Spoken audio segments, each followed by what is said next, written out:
এনে এজন মুখ্যমন্ত্ৰী পাবলৈ অসমৰ মানুহক ভাগ্য লাগিব। আইতাক ঘৰ লাগিবই, লেট্ৰিনো লাগিব, পইচাও দিব লাগিব। মুঠৰ ওপৰত আজি আইতাই নেৰিছে।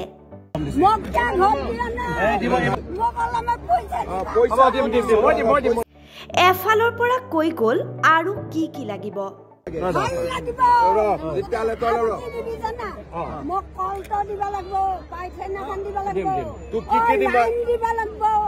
এয়া ৰাজ্যৰ মুখ্যমন্ত্ৰী আৰু এগৰাকী সহজ সৰল আইতাৰ কথোপকথন, যিটো ভিডিঅ' সামাজিক মাধ্যমত ভাইৰেল হৈ পৰিছে। 1 মিনিটতে আইতাৰ সকলো আশা পূৰণ। এগৰাকী সহজ সৰল আইতা মুখ্যমন্ত্ৰীৰ সন্মুখত কৈ গৈছে নিজৰ সকলো দুখৰ কথা। মুখ্যমন্ত্ৰীৰ পৰা বিচাৰিছে ঘৰ, লেট্ৰিন, কাৰেণ্ট আৰু বহুতো। মুখ্যমন্ত্ৰীয়েও সকলো দিম বুলি প্ৰতিশ্ৰুতি দিছে। এয়া মুখ্যমন্ত্ৰীৰ মহানুভৱতা। অতি দৰিদ্ৰ পৰিয়ালৰ আইতাগৰাকীয়ে আজিলৈকে পোৱা নাই চৰকাৰী ঘৰ, লেট্ৰিন। এই সকলোবোৰ কথা কৈ গৈছে মুখ্যমন্ত্ৰীৰ আগত।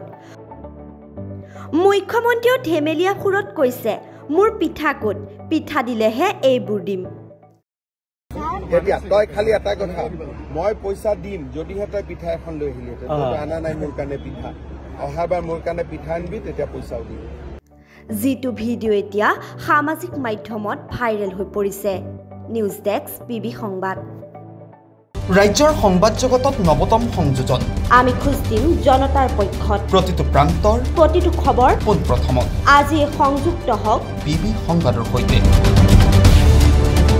প্ৰতিটো সমষ্টিৰ পৰা বিচৰা হৈছে সংবাদ প্ৰতিনিধি। আজি প্ৰেৰণ কৰক আপোনাৰ CV। আমাৰ ইমেইল এড্ৰেছ pbsongbat277@gmail.com। আমাৰ হোৱাটছএপ নম্বৰ 6001249592।